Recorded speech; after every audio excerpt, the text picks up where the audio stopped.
Магистральные тепловые сети протяженностью более 1 километра.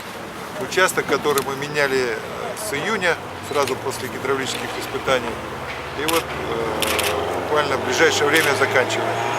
В настоящее время здесь из 4 трубопроводов, которые вот смонтированы, 2 уже находятся в стадии завершения заполнения. И как только они будут заполнены, производим переврезку вот этого квартала, который за нами, 48-го. Вот, и производим соединение 2 оставшихся труб. И 30 числа будем проводить гидравлические испытания.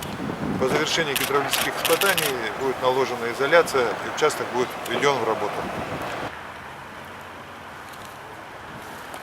Сегодня, 26 числа, по распоряжению номер 105, значит, производится отключение за использованную тепловую энергию, непроплаченные долги. Это ГСПК юбилейный по Пирогова 6Г. Вот. Отключение производим силами Якутской ТЭЦ. Вот. Значит, на основании вот такого распоряжения.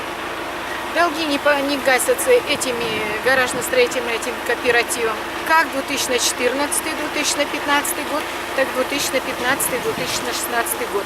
Начало отопительного сезона у них с 1 октября, но долг еще не погашенный, а еще нужно предоплату будет сделать за отопительный год 16-17 года. Техническую готовность не предъявлялся. Ну, вот так вот. У них где-то 236, но это, я считаю, для гаражей это большая сумма. Тем более нужно будет проплатить долг, еще сделать предоплату, внести.